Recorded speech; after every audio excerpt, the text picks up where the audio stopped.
organise. Remember, Cammy Bell, Curdy Nidsan at Rugby Park for Kilmarnock against Dundee United, and they will be there ready to bring you all the action live if that one does indeed head into extra time and penalties. We'll be with them throughout the course of the afternoon in any case, as they keep us right across events between Killie and United. A live commentary comes from Almond Vale. It is, of course, Livingston against Hibernian, and your commentary team in place in West Lothian: Scott Allen, Michael Stewart and Rob McLean.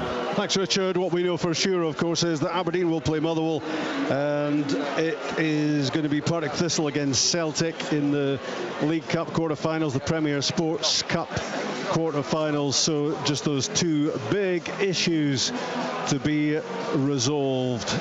And blue skies overhead in West Lothian as the two teams come out here,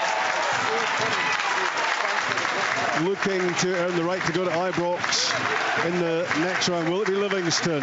Will it be Hibs, who play Rangers, for the chance then of a trip to Hampden and the semi-finals? And Livingston feeling as if they're in a pretty good place at the moment, having won 3 out of 4 in the group stages of this competition and unbeaten so far in the league, with that win against Falkirk and a draw with Kilmarnock at Rugby Park. So a pretty good start for them against a Hibs team much changed. It does feel as if Hibs are playing every other day at the moment, and it probably feels like that to some of them as well. 6 changes for David Gray today as he looks to refresh. It's a chance for some to make an impact where they haven't really had a chance so far, and of course for the half dozen who drop out, it's a chance to get a little bit of rest, although 1 or 2 of them might be required as this game goes on. This game and the one at Rugby Park between Killie and Dundee United will both be played to a finish, of course, so we could have extra time either here or there. We could have penalties to decide who claims those last 2 places. Ross Hardy is the referee. That's his whistle, and that's us underway. Livingston against Hibs. Big travelling support as usual behind Hibs, and what a start to the season it's been for them. That painful exit in the Europa League qualifiers against Michelin, but they took so many pluses from it.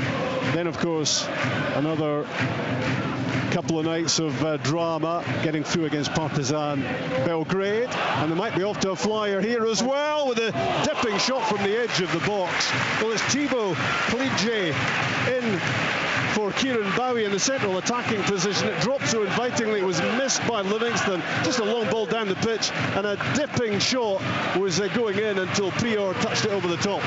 Yes, a great start from Hibs. It was as simple as just an out-to-end run from Thibaut Clige, and he gets in behind. I think it's McGowan who misjudges it, and he just tries to flight over a bit like Kieran Bowie the other night. It's a great start to the game for Hibs. Might be one of those games where you minimise the detail and just describe what's happening. Yeah. And here's another chance for him. So from the corner kick, and he was pretty much unmarked at the back post. Didn't get a clear header on it at all. It's swinging one end to the other at the moment. Long ball down the pitch from Livingston as they look to respond, well, to a couple, Michael, of early scares. Yeah, and just as Scott was saying, good bright start from Hibs. I think, you know, the key thing is when you're coming here to Livingston is that early on you just try and play territorially. Don't try and make sure that there's too much defensively, otherwise Livingston will just exert some pressure on you. You want to try to get up the park, and that certainly was what Hibs did there, and they almost got their noses in front with Clige. Fast and frantic right from kick-off. And in response to that tip over from the goalkeeper, Livingston very quickly scurrying down the pitch and looking to create their first opportunity. Samson Lawal at left back rather than right back. It's Danny Finlayson who slots in on the right side, and it's Skipper McGowan alongside Shane Blaney in central defence for Livingston. They've had to make 3 changes and maybe just adjusting at the moment defensively, and certainly that was a big let-off for them early on as they allowed the Togo international Clige to get that shot in on goal, and he struck it really well. It's a great start for him in the game, and that needed saving from Prior, the French keeper, with the touch over. The ball is pinged for Livingston out towards the left side, flicked on by Andy Winter. The ball goes out, and it will be a throw-in for Hibs. Warren O'Hora in his usual position, but it's Grant Hanley in between he and Iredale at the back for Hibs in all black here. Livingston in their gold and black traditional colours. And it's O'Hora to fling the ball down the right side. Mosila looking to tidy up, and he sticks his body between Josh Campbell and the ball, and he takes some shifting. Long ball from Livingston, headed away by Hanley, collected by O'Hora. Backward Grant Hanley to chip it down the right side. The lively Clige gets there first. He is heavily involved early on, really energetic, mobile, getting around the pitch, and he's proving a bit of a handful in the opening minutes for Livingston. That would have been some early goal had that gone in from a matter of seconds on the clock when Prior had his first save. Winter down the left side. O'Hora's challenge. Out it goes for a throw-in. Livingston 0, Hibs 0. Early on, it's lively. It really is. Listen, I think Thibaut Clige, in terms of his first 2 touches, obviously the shot that we see, it gets tipped over the bar, it just looks really sharp. It's putting real pressure on this Livingston backline. But just from a tactical point there, Livingston obviously when they're attacking, their defence are right up in the halfway line. If Hibs do turn over the ball, sometimes it's as simple as just putting that ball in an area, and you've got pace up front with Clige and Boyle. It will cause this Livingston backline a lot of problems. Lovely bit of skill from Samson Lawal, and the Livingston fans round about has enjoyed that. He wears number 40, he's a Nigerian under-20 international, right back for them last time out, left back here. Not sure left back is even his first choice position, but looks as if he is willing to play anywhere. And well, when Davy Martindale tells you you're playing left back, I suppose. Yeah, they obviously had an issue with Montgomery not playing, so Lowell having to step across from the right-hand side to play on the left for them. And I mean, potentially, from Hibs' perspective, you'd be looking to try to exploit Lowell just being slightly uncomfortable on the left-hand side, but they don't play without wingers. Hibs obviously they play with that back 3 and the wing backs, but it could be a position that Clige or Martin Boyle could be looking to try to get down the side of as well. The ball's just gone out of play off Jordan Obita on the far side, the Hibs left. Lewis Smith on the end of the throw. The ball swung into the far post area. It would have been a decent ball if there'd been anyone in that area. Swinging by Muirhead, but no takers, and it bounces behind for a goal kick. I think the players are just taking a breath at the moment because the first 5 minutes or so were pretty frantic. Yeah, it's really been frantic. To be fair, Livingston still look a threat as well when they do turn over the ball, so that ball's a bit helpful. Let's head for Rugby Park. A goal there for Cerdine. Early goal after just 5 minutes. Early goal for Kilmarnock. Nice finish from Marcus Dackers. What a ball though. Crossfield delivery from Ben Brannan. Picked out Marcus Dackers. His finish was true. A minute before, he also had a great chance. All the early play from Kilmarnock, who are a goal to the good, and it's Marcus Dackers. 1-0 Kilmarnock, 0-0 here at Livingston against Hibs, and a throw-in just underneath us for Lawal to hurl down the line. I'm not sure it was ever in play, and it's going to be a Hibs throw now for O'Hora, just inside his own half. Back it goes to Grant Hanley. just the 62 Scotland caps, joining Hibs at the age of 33. Lots of experience to bring in, replacing Rocky Bashiri. Today he's on the bench as Hibs gives some of their players, and you would have to say it is a well-earned rest, as Jack Iredale gets the ball forward, puts it in behind Cleage on the end of it, no flag. The ball pinged across, and now the flag does go up. That pass is on. 2 or 3 times they've looked to exploit Livingston. Obviously we're at high line. As the game goes on, obviously with the heat as well included, they will get chances from it. I'm just looking at Hibs, and it's interesting because they were warming up with a back 4, Rob, with O'Hara right back, and the 2 sitting midfielders, Chow and Mane. But there's going to be phases of this game where they're flitting between the 2 of them, I think, because there was a moment before where Megwa was really high up, almost to the right wing. He was offside there. Then defensively, you can see he's dropping back into to play as a right wing back. But there's going to be occasions here, I'm presuming, like now, where it looks very much like a back 4. I think they've obviously worked on something with regards to between the 2 systems. O'Hara's going to have to play right back, but also more naturally in his right side centre half as well on occasions. Yeah, they're going to shuttle around between those 2 systems by the looks of it, as Michael says. Just seen a good little header back to his goalkeeper from Shane Blaney. Just got a touch on it back to his goalkeeper. That was important, as Lewis Smith attacks down the right side, gets a great ball in. Hibs under real pressure to get that away. And it's Macaulay Tate now heading for the byline to try to keep that chance alive for Livingston, but he's just overrun it in the end. But that was a decent little flurry in attack for Davy Martindale's team, and a good ball in from Smith. Yeah, it's continuing his form from last week, getting down the outside of a beater, which helps the ball into the area, going attack. That's the one thing Livingston do, to get bodies in the box really well. Fortunately for Hibs, they managed to get it clear, and it runs out for a goal kick. It's going to be Raphael Salinger to take the goal kick for Hibs, deputising for George Smith, the Austrian, as Hibs almost overplay it at the back. It was Iredale playing a lot of football inside his own penalty box and managed to get the ball away in the nick of time. But you can see there, they set up definitely with a back 4 in place, with Iredale and Hanley splitting the box to look to start the build-up. That's all fine.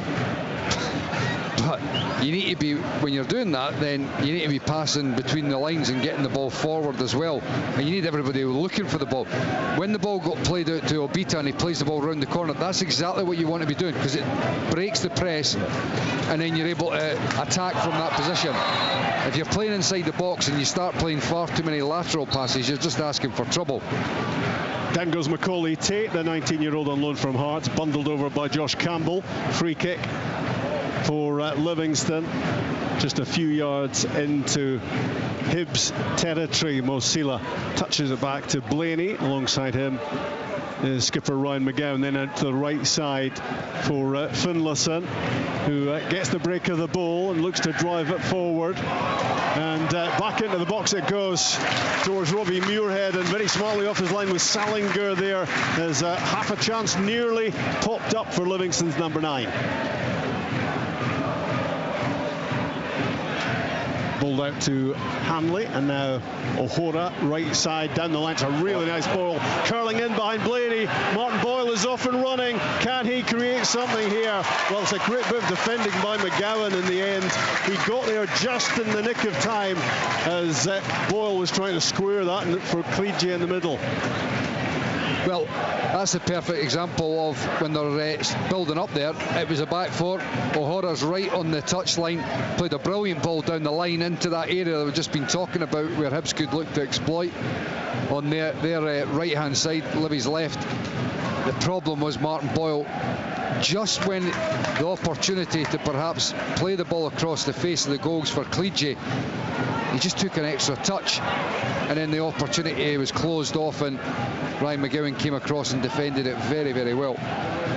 It was maybe tempting for Martin Boyle just to take the shot on there rather than square it. No, Martin Boyle didn't want to score goals. Yeah, I'm quite surprised there, but I think Michael's spot on there. There was about a second before it, the kind of space opened up.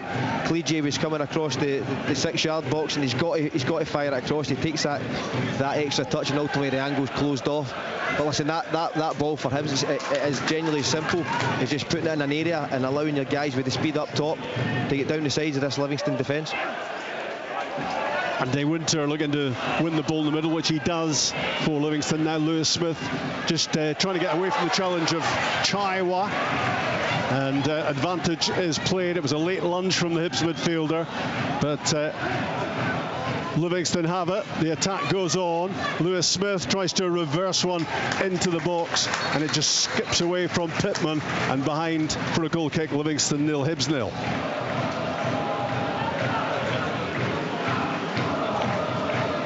And if you've just joined us, Kilmarnock are 1-up already against Dundee United at Rugby Park. The winners of this one we're watching play Rangers, and the winners of that one of a home game against St Mirren in the Premier Sports Cup quarter-finals. Out it comes from Salinger, helped on by O'Hora.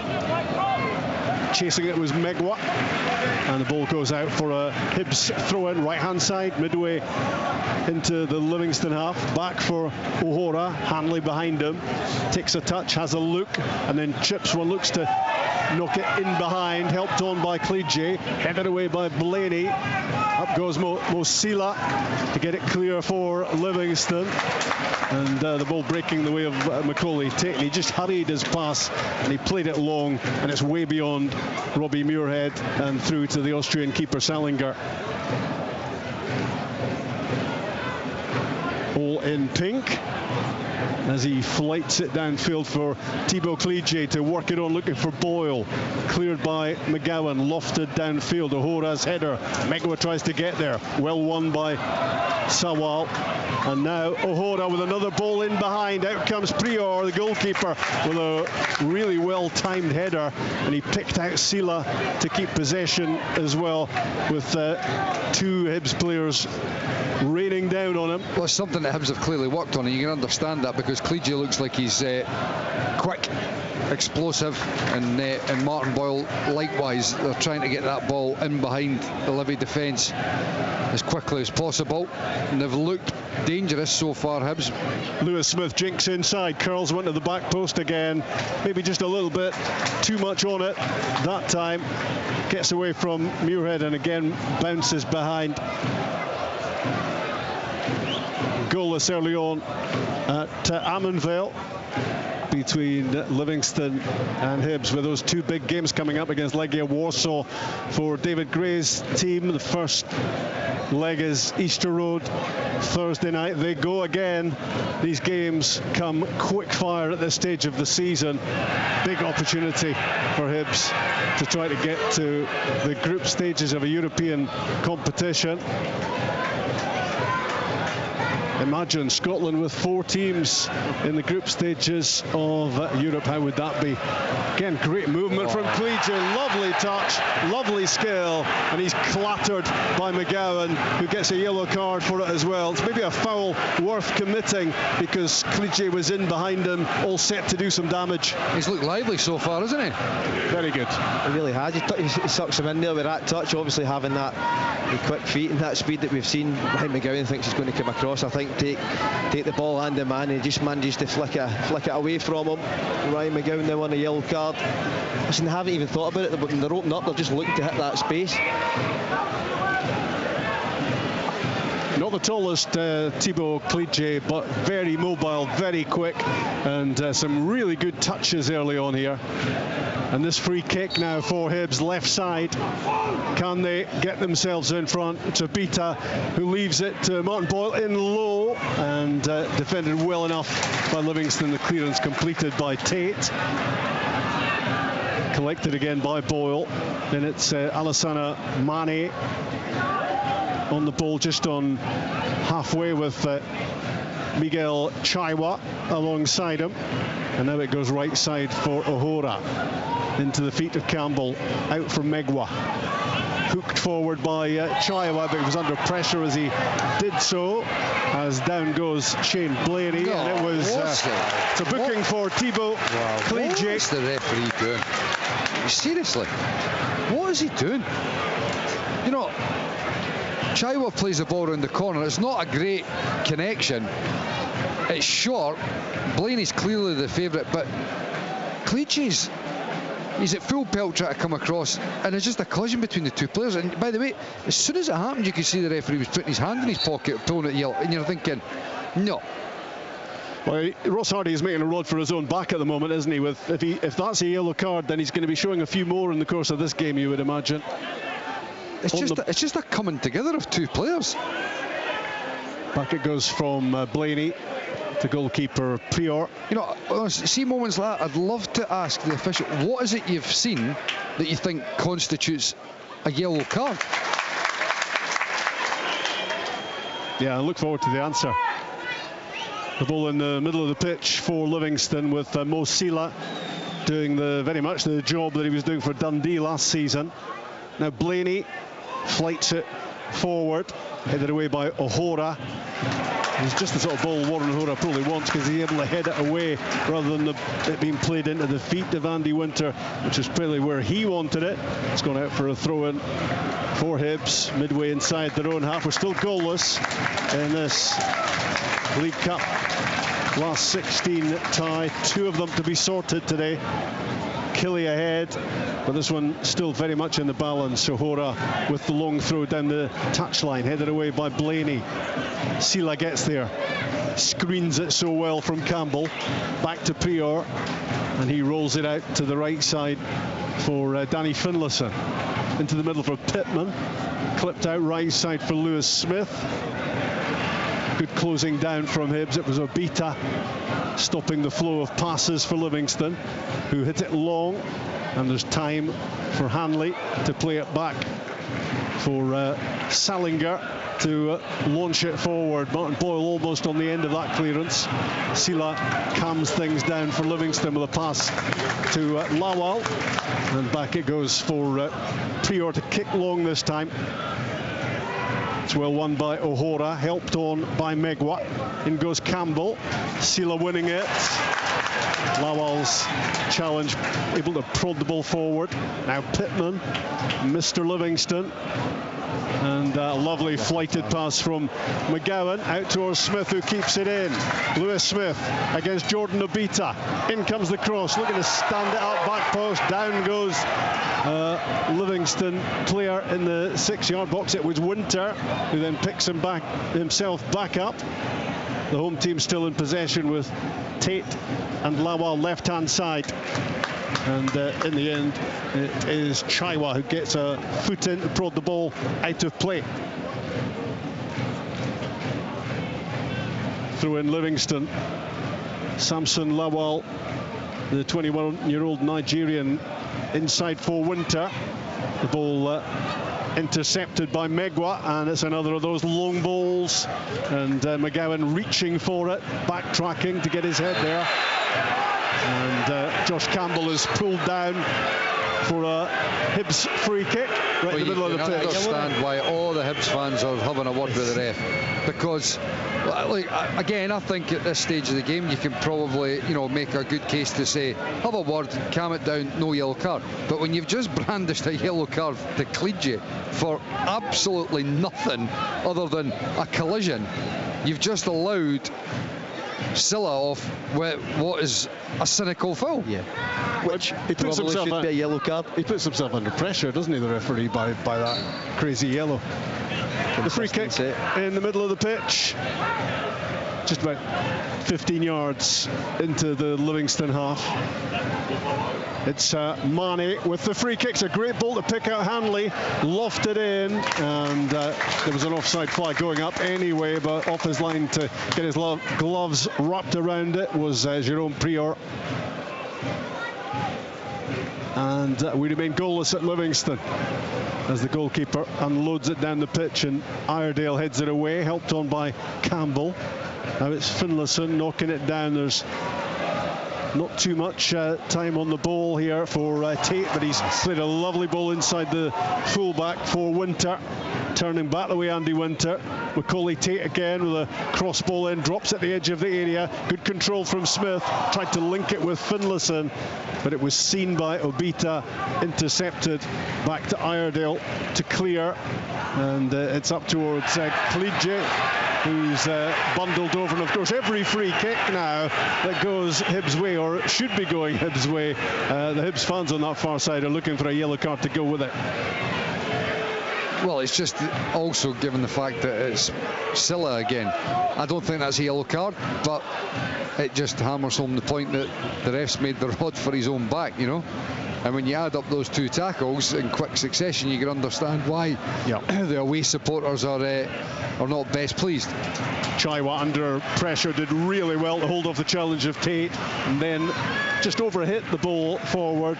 But maybe promising signs in that central midfield area. The performances so far of Mane and Chaiwa. Yeah, I think in terms of Chaiwa, he looks really strong, good legs, as David Gray touched on in the interview before the game. I think this year just the execution just doesn't quite get the angle on it to release Kalidje, but a promising start. Obviously a debut, not an easy game as well.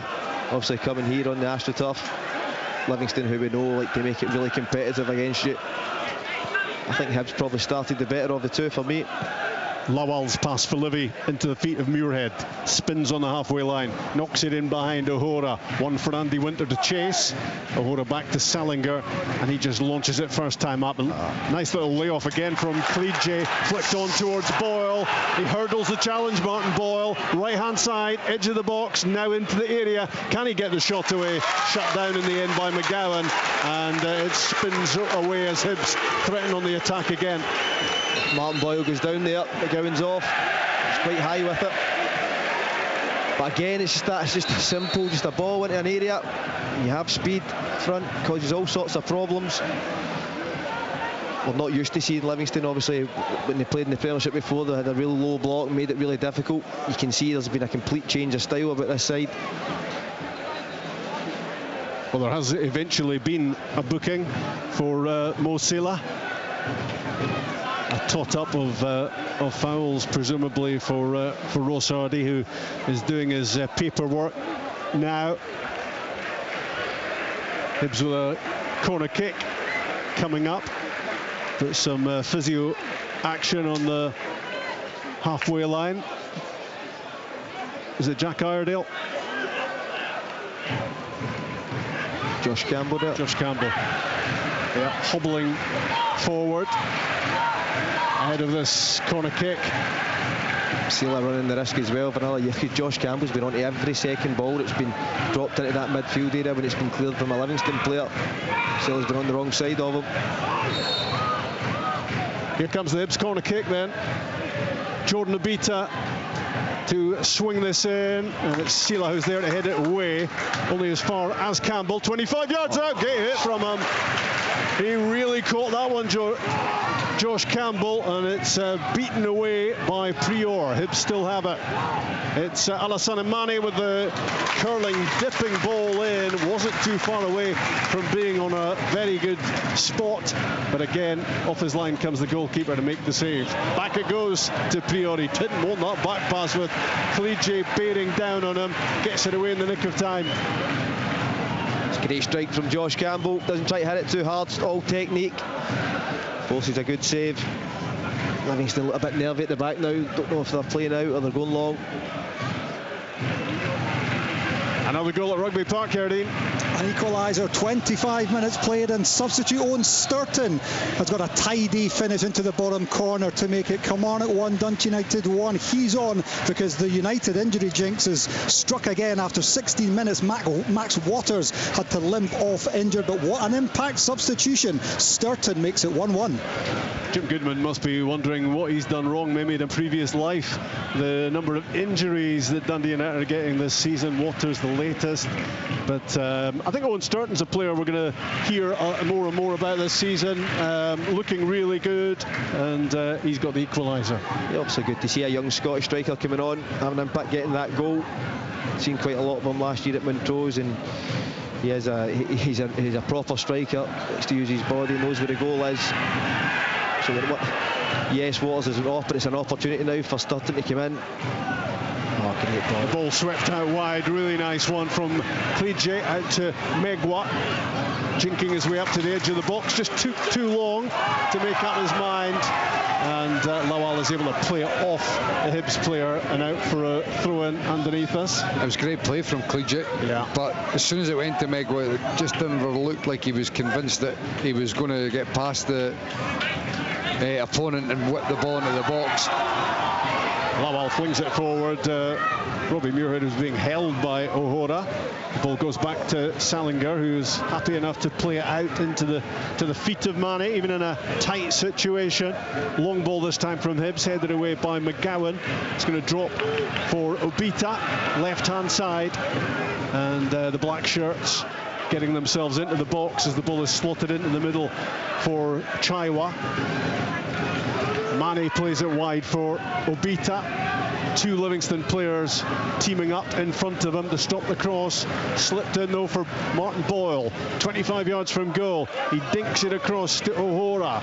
Wider still Megwa. Can he get the delivery in? Cross ball always overhit from Hibs number 27, and it swings harmlessly behind the goal of Prior. It's 0-0 at Almondvale. Megwa didn't have the angle for the cross there. He's got to just come back out, work the ball across the other side. I think that's the thing with wing backs when they get into the areas. I think they always need to put a cross in. So both ties level, 1-1 at Rugby Park, 0-0 here. Plenty to like about the game, Livingston against Hibs, but both teams chasing a breakthrough, and Hibs would certainly be favourites at the moment to go in front. Bang of heads between Megwa and Winter. Looked as if Megwa might have got a sore one there, but he bounces up pretty quickly. And Livingston take the throw. Booming header forward from McGowan, but there's time for O'Hora to do his defending, and back it goes to Rafa Salinger. His ball is well won by Finlayson. Gets it back from Smith. Finlayson dinks it in from the byline, stabbed away, and the spectacular effort in the end from Robbie Muirhead. He went for the left foot bicycle kick, but he didn't get the contact he was after, and it's sliced wide of target.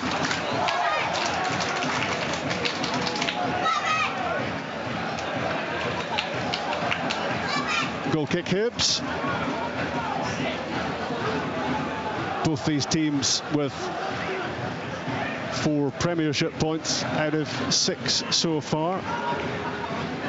And it's 3 different competitions at the moment for Hibs.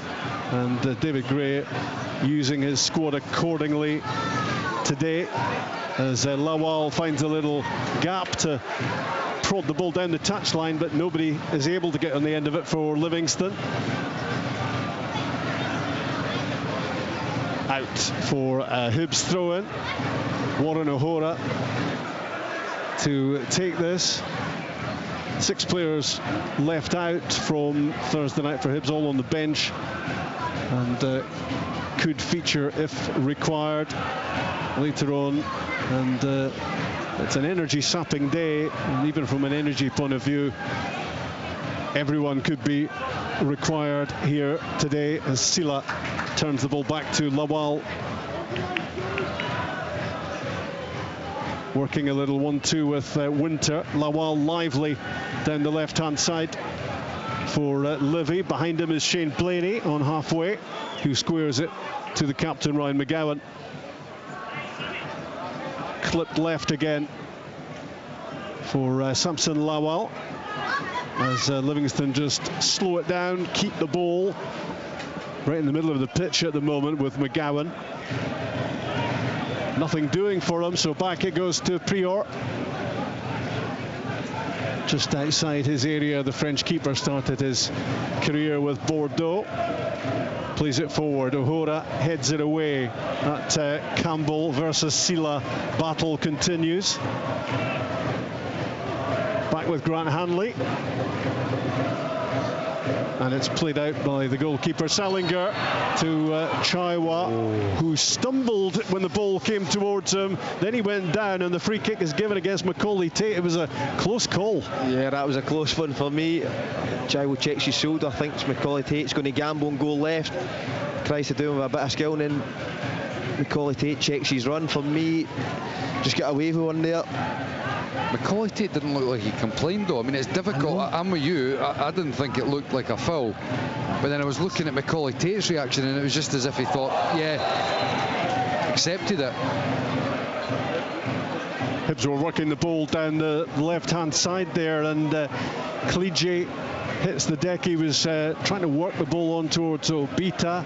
There was a clash. It was pretty much a 50-50.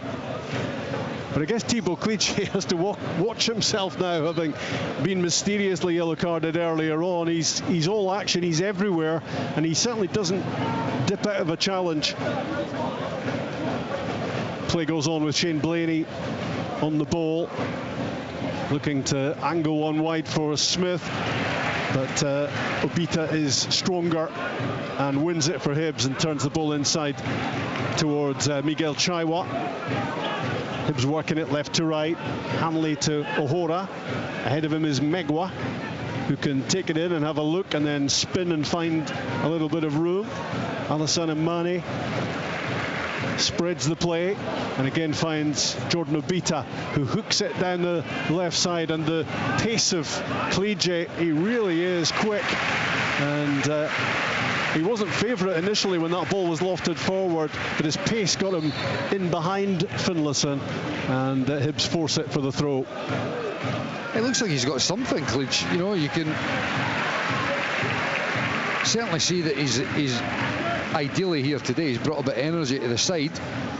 Just would like to see how he is in and around the box, whether he's got the quality and finesse to, you know, find a finish. But certainly so far he's been working hard, and he's brought a fair bit of energy to the Hibs performance. In comes the long throw from Jack Iredale.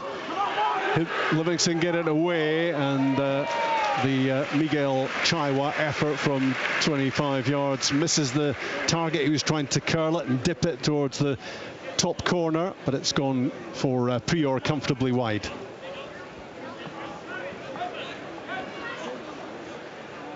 Goalless between Livingston and Hibs on BBC Radio Scotland. 1-1 at Kilmarnock. Dacker's on the mark early on. Sturton equalising as Hibs pressure puts Livingston in bother as they try to play the ball out. The spin from Cleege, heads it wide, back in for the striker, and he was very close to getting rapid. That finishing touch. You know, over that first couple of yards, he's rapid. Megwa slips it down the side for Campbell, can't get a touch on it, and it goes behind for the goal kick. Missed the ball though. You know, he got into the space, and look, it's not an easy finish, but if he just managed to get anything on it, he would have been flicking it either on target or into a dangerous area. But that was good play to begin with. You know, took it in well, spun it out wide, and then that first couple of yards, rapid. That was electric. It was that fast that it just triggered the ball for a bit. He just found the space. Yep. Maybe go with his left foot. For any defender, he's your worst nightmare. Not the tallest, but he is quick. There is no doubt about that. His movement is clever as well, and he never stops. And the Hibs fans will be pretty taken with what they've seen of Thibaut Cleege so far. The 24-year-old Togo international. It's a throw in for Livingston, just underneath our commentary position.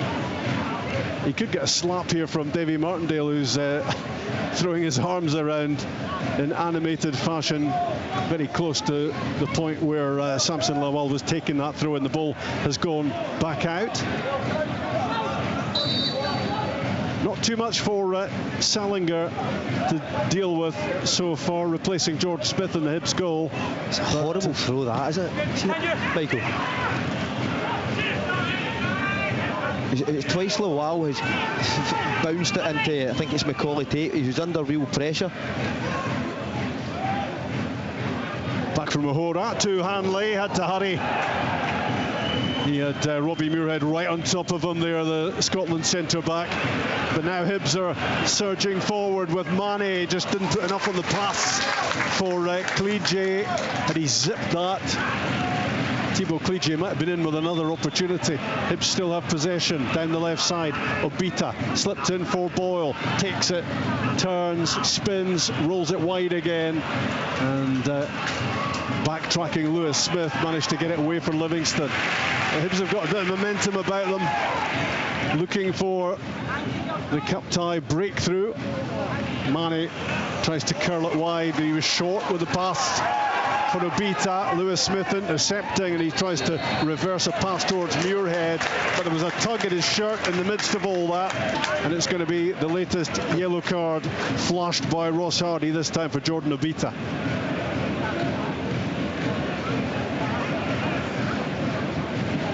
He was never getting away with that, Jordan Obita.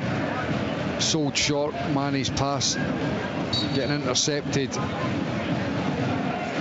was really casual with it, wasn't he? Trying to switch it out there. Really need to, especially on the surface, you need to fire it out.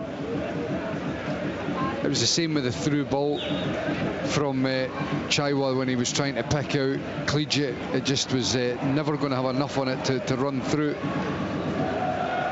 Iredale clearing for Hibs up towards Thibaut Clige. He's done really well against Shane Blaney, who must be a good foot taller than him. He's a bit of a competitive pest, you know. Yeah, he is. He's challenged for every single ball that's up to him. Lawal, short pass infield to Macaulay Tate. Now it's Pittman, 40 yards from goal. Wide it goes, Lewis Smith jinking his way inside. Onto the left foot, tries the shot, took a nick before Hanley cleared. Mane that time trying to boot the ball away. Back it comes from Livingston. Down goes Chaiwa under not much more than a clumsy challenge from Robbie Muirhead, and that will be a free kick to Hibs. Good play from Chaiwa there, just waiting for the contact. Takes the foul, buys his team a foul.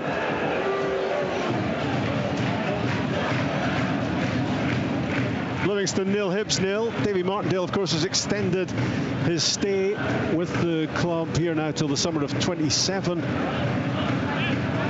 All started here in 2014 for him as a volunteer, and there's not much doubt he is now Mr. Livingston, long established in that position, back in the Premiership and with big ambitions as well. And a great leap there from Thibaut Clige, getting the better of Shane Blaney to work it on, and it's gone out right underneath us for a Hibs throw. Warren O'Hora to take this. Forward come Iredale and Hanley right into the 6-yard box. It's going to be busy in there as they try to shut off the view for Jerome Prior. Here comes O'Hora with the throw, low trajectory, headed away, but not convincingly so. And there was a rattling left foot volley that was blocked there from Mane. It's back on halfway with Megwa. Big diagonal from him. Reaching for the header was Finlayson. And it's gone out on that far side for a throw-in close to the corner flag. And looked like a good strike, didn't it, from Mane? Caught it really well. Aye, really did. Down for Livingston is Finlayson after that challenge. Hibs looking to get on with it.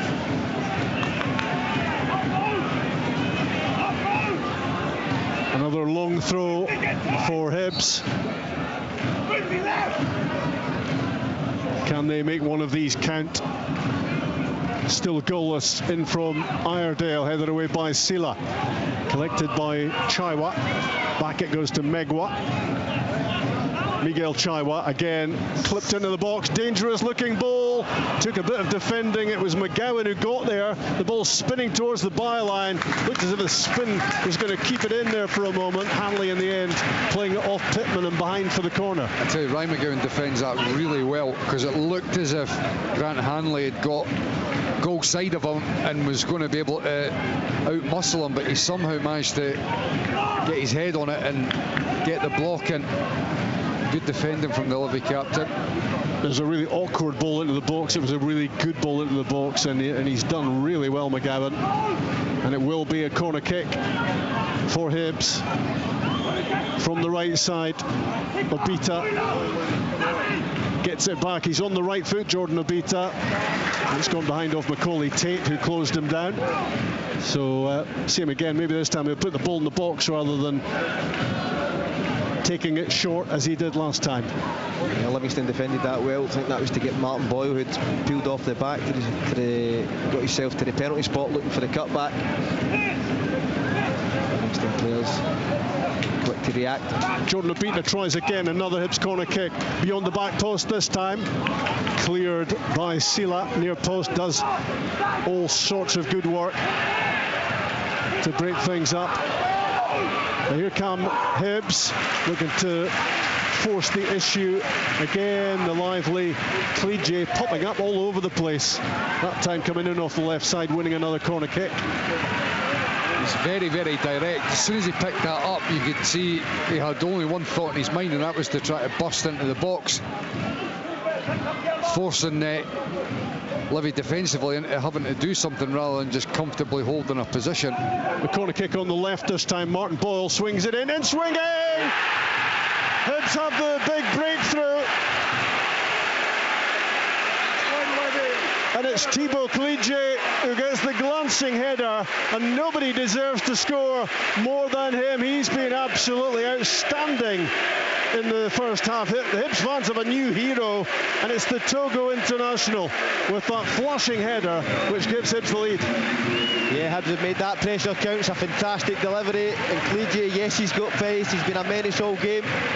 It's a fantastic late, just guided that. Might have took a slight nick in the way in. It's a well worked corner from Hibs. For me, he deserved to be in front of this game. I tell you, he's got a fair spring in him as well. Just got in front of Grant Hanley, who was getting close to the ball as well. And he heads it exactly where you'd be wanting, across the face of the goal. And with Scott, I don't know whether there's a nick that comes on it as well or not, but certainly Prior got a hand to it, but he wasn't able to keep it out. It's into the far corner. A very, very good timely goal for Hibs. They're looking at a possible offside, I think, VAR at the moment. But it was a very brief check. I'm not really sure how they could have been looking at offside from a corner kick. Yeah, interesting. Anyway, it was one of the welcome brief VAR checks, and the goal stands. Thibaut Cleege with a header, and you certainly can't say his performance hasn't deserved some reward. We're inside stoppage time at the end of the first half, just the 1 minute being added on to the 45 as things stand. Another clash of heads in the midfield. Robbie Muirhead is, well, he's sitting up for Livingston.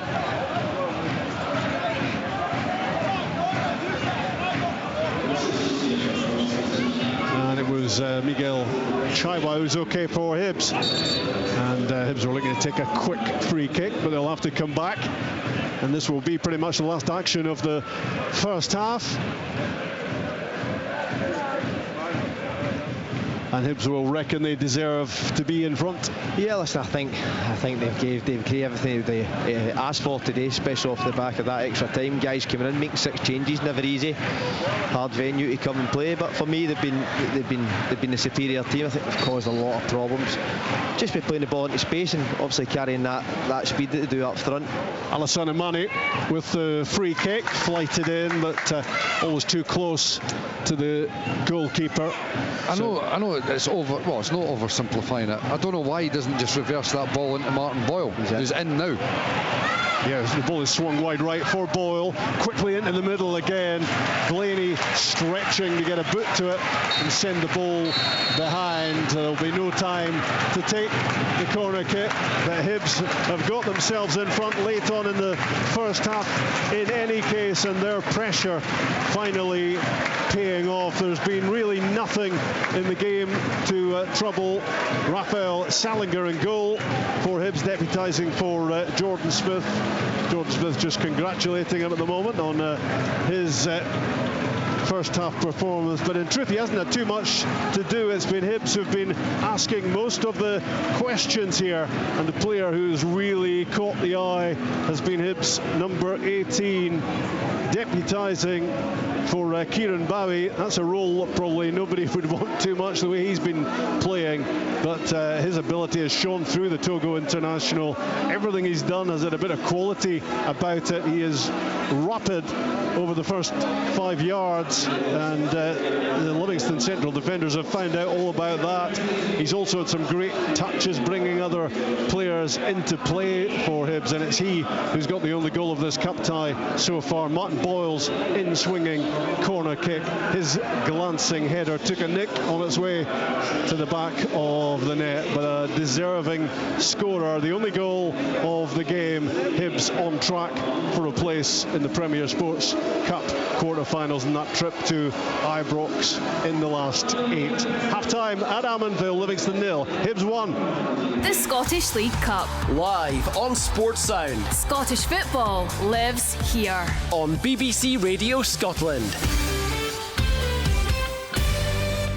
Join Michelle McManus for Afternoons Across Scotland. Alan, we're talking about kitchen gadgets. I know that you've got way more important things to be talking about. No, I'm I thinking haven't. you do, Alan, come off it. The best entertainment. Promise Me was a 1990 hit for Beverly Who. Promise me you'll wait for me. Craven. Great guests. There's Hollywood stars in it, and there's glitz and there's glamour as well. So it's pure escapism. Oh my goodness, Kat, I wish you could see my face right now. Everything that's going on. What's the story? They're either going to get back together, they're going to tour, they're going to release new music. And feel-good music. Afternoons back tomorrow from 1:30 on BBC Radio Scotland and Sounds. Half-time scoreline here on Sports Sound on BBC Radio Scotland with me, Richard Gordon. Livingston 0, Hibernian 1. The first Hibe's goal for Thibaut Clige, the Togo international striker who just glanced it beyond Jerome Prior just before half-time. The action still rumbling on at Rugby Park. Kilmarnock 1, Dundee United 1. Kerdy Nidsan. Yes, we've got about 90 seconds or so of the first half still to go. 5 minutes were added on by referee Kevin Clancy, and we've got about 1.5 of those still to go as yet another yellow card comes out. It's for the otherwise excellent Lucas Stevenson, who's been a real thorn in Kilmarnock's side down that right-hand side. Him and Vitsko Sevels have been absolutely excellent for Dundee United, who have withstood the heat in more ways than one here at Rugby Park today. 34 degrees and a sizzling start. 2 from Kelly, who were ahead after only 5 minutes. A brilliant cross-field delivery from Ben Brannan. I cannot tell you how exquisite his pass was. 60 to 70 yards, left to right, right into the path of the gleefully on-running Marcus Dackers, who tidily tucked it away for Kilmarnock for an early lead on just 5 minutes. After that, though, well, Dundee United came back strongly. Ivan Dolcek should have scored on 24 minutes. He whistled one narrowly past the right-hand post. A minute later, though, substitute Owen Sturton, 18 years old and just on the park due to an injury to the unlucky Max Waters. He trundled the ball into the left-hand corner to bring Dundee United level on 25 minutes. And, well, since then it's been pretty scrappy. United have the ball just now. They're just happy to play this down to half-time. They're going to go long from the back there as the referee's whistle blows there. I would say that's pretty much fair for the first 45 minutes. Really good start from Kilmarnock in the early goal, but United well worthy of that Owen Sturton equaliser. And Cammy Bell sitting alongside me, Kilmarnock royalty. It's been a good match, hasn't it? Yeah, it's been a brilliant match, really competitive, as we expected. And again, probably full credit to Dundee United, because we spoke how important it would be for their start of the game with the exertions of Thursday night, the way went to 120 minutes. They get behind, they go behind from that brilliant ball, as you mentioned, from Ben Brannan from the left-back position. A raking 60-yard ball. But listen, the finish as well from Marcus Dackers was exquisite. Just smashed it past the goalkeeper to make it 1-0. And then from there, you kind of fear for Dundee United. But what a reaction from them, because certainly since that goal went, and as you say, Dolchik had that chance just before Sturton scores. It goes wide, and then Owen Sturton, for me, it was a fantastic touch, and he knocks it by the advancing Max Stryk in the Kilmarnock goal. And as you say, probably a deserved result at half-time, one each, and certainly looking forward to the second half. It's been a cracking game so far here at Rugby Park, and I use the term Kilmarnock royalty advisedly, because we've been treated like princes today because Cammy Bell sat beside me. We may or may not have had pre-match and half-time refreshments. Wow, that's just above and beyond. I mean, I know he's fated in a similar way and in athletic as well. It's Cammy Bell. We touched beforehand about the conditions, the heat. How much of an impact, Cammy, has that had? Listen, it's actually not had too much an impact. I think this game's been played at a real good tempo. It's been end-to-end, both teams going for it. As I mentioned there when we were doing the half-time report, I kind of feared for Dundee United when they go that goal behind, certainly so early on in the game. We mentioned how important it was. They started well, but it certainly didn't dishearten them, because I think what it actually did, you could see Jim Goodwin frustrated at the sideline, just saying lift the tempo, and they certainly responded to that. I think Owen Sturton coming on has had a big impact as well. He's been a real threat at the top end of the pitch. I know he done really well, as Scotty said, when he was on loan at Montrose last year. I think he got 9 goals in 14 games, so a good return there. And he certainly doesn't look out of place in this front line for Dundee United. But I've been really impressed with the game, Richard. It's been end-to-end, and I'm looking forward to the second half.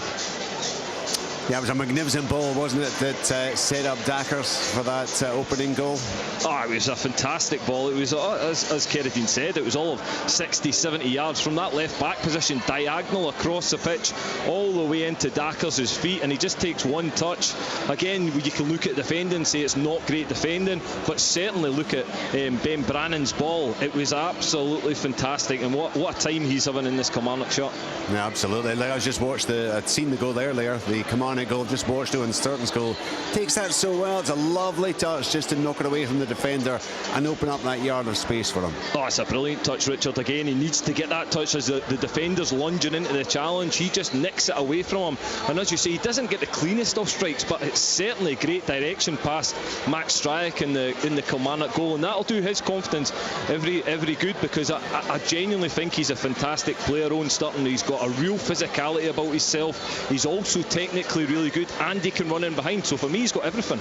Yeah, I must say, like you, I mean, I saw him at Montrose last season. He was very, very impressive there. You wonder if he can make that step up. Well, he certainly has shown up this afternoon, having come on as a sub. He has got Dundee United level. Kilmarnock 1, Dundee United 1. Jim Goodwin saying beforehand, we do not want more extra time.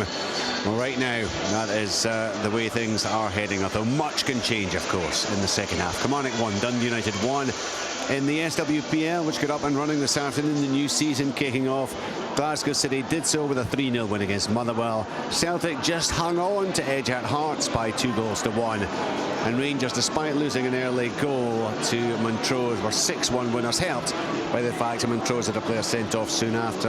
Katie Wilkinson with a hat-trick as Leanne Crichton's side started off as they performed for much of last season, scoring plenty goals. A 6-1 win for Rangers. Two matches about to get underway in the next few minutes. Hamilton against Partick Thistle, and actually at 4:10, Hibernian against Aberdeen. That's a live BBC Alapa game. In the week ahead, plenty coverage on the telly, the radio and online. Go online for the Scottish Football Daily podcast.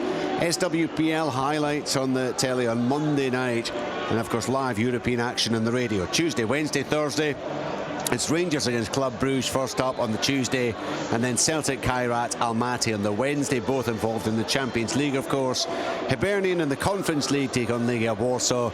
Aberdeen in the Europa League play FCSB. We'll have full coverage of all those games Tuesday, Wednesday, Thursday here on Sports. And let's get back to our commentary match. 1-0 Hibernian. I'm going to say, Michael Stewart, it's a game that has actually been quite engrossing, plenty to digest, not very much in the way of clear-cut goal-scoring chances until Cleege got that opener for Hibs. Yeah, I think that's a pretty fair summation there of the first half, Richard. That it's been lively. Yep, both sides have been at it, which I think, obviously, from Hibs' perspective, is the most pleasing thing. I think Scott touched on it, that huge game midweek that they've had. They've made 6 changes. They've come away at a venue that really they would have rather not. They would have much rather been playing a home game against a side that's not as competitive and difficult to play against as Livingston. But I think Hibs have acquitted themselves very well. I really do. I think that on the whole, they've been the side that have been more aggressive. They've looked more dangerous, and you're looking at Salinger in the goal for Hibs, and it's a real interesting one, because as much as people will go on about a few good saves in the second half from Jordan Smith, you cannot ignore what was calamitous in the first half, and there's a decision to be made for David Gray moving forward. But Salinger's not really had anything to do, so it's not as if you're looking at it going, oh, by the way, he's had 3 great saves. He's not had much to do at all. He's had the ball at his feet a few times. There's been a couple of cross balls, but there's been nothing that you would be. And he's probably wanting a wee bit more, so he can actually show what he's capable of. But no, I think Hibs have been the better side. They'll be very, very happy to get that goal, which just converts that pressure or the dominance to a certain extent that they've had in the first half into getting the lead. And just before half time as well, there's no better time for that to happen. But they've got to keep that up. But certainly they're in a good position at the moment with a strong bench, if needs be, that can be called upon. Scott, what have you made of Hibs? The 6 changes from the exertions of Thursday night, of course. Are they deserving of the advantage right now? Yeah, for me, listen, I felt they were the stronger team in the first half. I feel that midfield area of the park, Chaiwa, for me, has been really bright in terms of energy, aggression, looking to play the passes in behind Livingston, obviously with that pace up front. So I feel that they've won the midfield battle. Josh Campbell, again, David Gray knows what he's going to get from him. He's been up in the second ball, so that's what I feel. Livingston, on the other hand, you're used to seeing them going to first and second balls.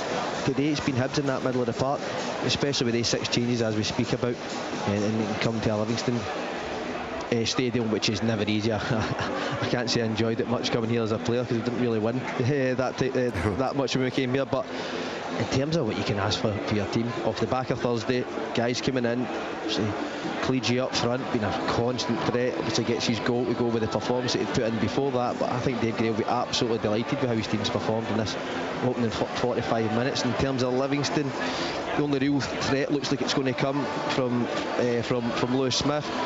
I think for me, I think David Martindale at half-time will not be happy with what he's seen from them in terms of a threat. We're used to seeing them making Hibs defend. When you come here, Hibs are actually playing Livingston what Livingston used to do, putting the ball into an area and making you defend, putting you under pressure. We just haven't seen that enough today. Yeah, they're going to have to just have carry a bit more threat going forward, Livingston, if they're to have any chance in this one. Yeah, for me, as I said, the only thing it looks whether they come alive is when the ball goes out to Lewis Smith, and at the same time, yes, they're getting bodies in the box, but maybe needs to come in with a bit more quality. In terms of the game, I think it's been lost in the midfield just now, just been a bit overrun by that energy that Hibs are showing in there. And it says much about Hibs. We did talk about the changes, Michael, the fact that clearly if they are carrying on in Europe, they do carry on, then he's going to have to rely on the squad. You said he's going to have to supplement it, but the boys who have gone in there this afternoon haven't done themselves any harm? No, they've not at all. I think that they've done well. And look, I've already mentioned that it's one of the tougher venues that you'd be looking to, just for argument's sake, this is later in the season, and they're in the European Conference League, and then they've got a league game coming away at Armand Vale. That's difficult. Yeah. they've been good. But I mean, look, I'm not going to change my view on it. I still think that, you know, these European games that Hibs can hopefully get through to, followed up by the league games, particularly away from home, I just think that they're going to need some additions to the squad. Still feel that they're just a little bit light in certain positions, because I mean, ideally, look, you wouldn't be wanting to play Martin Boyle every game, and he's starting there. I think it's quite telling that Ellie Johan's on the bench as well, by the way, that you know, he's not started the game. Martin Boyle started it instead. So yes, there's a couple of positions that I'm sure David Gray would be looking to try to add to if well, never mind if. I just think in general he's probably looking to try to strengthen him. His first time was obviously seen Chaiwa. That's an area of the park that definitely I would have felt needed to strengthen in numbers wise. But he's looked as if, like Scott said, that he's capable. Lots of energy there. But I'd still be wanting somebody that's just a little bit more technical in there, can see a pass, but has got that physical attributes as well. Like and I'll give you a name. He's at Aberdeen, doesn't get too many game time, but a Dante Polvara. I really like him, Richard. Yeah, agreed. That type of player that I'd be thinking about. If you could get somebody like that in the middle of the park, then I think it would certainly strengthen the squad. Well, I think you can hear in the background the players are making their way back out. Remember, half-time in Rugby Park. It is Kilmarnock 1, Dundee United 1. Marcus Dackers with the opener for Kilmarnock. Owen Sturton coming on as a sub and levelling things up for Dundee United. We'll keep you right across everything that is happening in that one. But it's time now for live second half commentary. It is Livingston 0, Hibernian 1, as we rejoin Scott Allen, Michael Stewart, and our commentator for this afternoon, who will describe all the action, Rob McLean. Thanks, Richard. It's been low-key Livingston so far. Maybe a lot of the credit for that goes to Hibs, who've gone about their business very effectively and are probably feeling as comfortable as you can do, leading by only 1-0. But they feel as if they're pretty much in charge of this cup tie at the moment, and that's what will be upsetting Davy Martindale at the moment. His team so far haven't really offered enough. They haven't really got at the Hibs back line. They haven't really got anywhere close to Salinger, the goalkeeper. But maybe we're going to see something a little bit different after the turnaround. Back underway we are at Ammanvale. Hibs will just be looking to score again and remove too much doubt about the outcome. Lovely touch again right at the start of the second half from Thibaut Cliche. Took that in brilliantly and laid it off to O'Hora. Into the box from the centre back, headed away by McGowan, and Livingston are able to get the ball up to halfway. Hibs looking as if they want to just pick up where they left off at the end of the first half. Pretty much in control, but the scoreline still leaves this cup tie in the balance. We'll keep you very much up to date with what's happening at Rugby Park as well. 1-1 between Kilmarnock and Dundee United, as the ball is clipped forward by Obita. First there, Sila for Livingston. The ball bouncing and spinning in the midfield area. Scott Pittman tried to get there, but it's Hibs who win it and play the ball forward. And Martin Boyle is bundled over by Finlayson. Free kick for Hibs. It's good play from Martin Boyle. Just saw Finlayson was there, steps across him, wins the free kick, and just eases things for Hibs.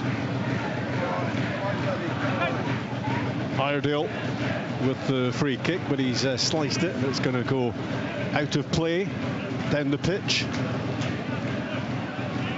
What can Livingston come up with, Scott, to unsettle Hibs, who've looked pretty much in control so far? I think at times they've got to be a bit more patient on the ball. I know Hibs have pace up front, but I think the times where they did maybe make 6 or 7 passes and be a bit patient with it, allowed their team to get up the pitch. I think they're looking to go forward far too early when they do turn the ball over, and because they've not seen a lot of the ball at times, they can't get the support, so they have to be patient with it. I think in terms of Hibs have started the second half well. They look really in control of this game. Wide left is Obita. ahead of him, Iredale. It's a great ball in from Jack Iredale, just beyond Cleage. Martin Boyle tried to get a shot away. There is a claim for handball, but it's Livingston on the attack with Andy Winter, who threads it through for Muirhead. Robbie Muirhead on his right foot. Well, he had a swing and a miss, and it's in the end gone behind for a corner kick. Big chance on the break for Livy. Yeah, big chance, which comes from nothing really, because I'm with Scott. I think Hibs have started the second half brightly. They've looked very much in control. They've been popping it about quite well as well. But simple ball down the line. O'Hara gets out muscled, and all of a sudden you've got Livingston running through. I thought Manny could have actually done better once Muirhead fumbled it, or he passed up the opportunity. He's just knocked it behind for a corner kick, and I don't think he needed to. Here comes the corner from Muirhead, in swinging. Livingston throwing plenty at it, including Mo Sila, who got his head to it but didn't get over it. It's gone over the top for a goal kick. A little flurry from Livingston, that counter-attack, and it looked like a chance for Muirhead to get a quick hit away there. Yeah, I think initially he tries to get back inside on his left foot, realise the angle's closed, and then he can't sort his feet out to get the shot away in his right foot. Down the pitch it goes from Salinger, headed away by McGowan, looking to flick it on with Scott Pittman. The ball is now with Obita, fired down the right side. Finlayson lets it bounce and then rolls it back for Jerome Prior, and his clearance flies out and hits the top of the Hibs dugout. David Gray will be mighty pleased so far with the performance of his much changed team. He will be, because you know what this shows you? It shows you that Hibs have just got a bit about them, you know, as a squad. They're competitive. You know, they're working very, very hard, which is what you need to do first and foremost, which then allows them to bring a bit of quality to the game. Talking of quality, it's Cleage cutting inside, shot blocked. Now it's Boyle, stumbling, keeping his feet, tries to get the shot away. That was blocked as well.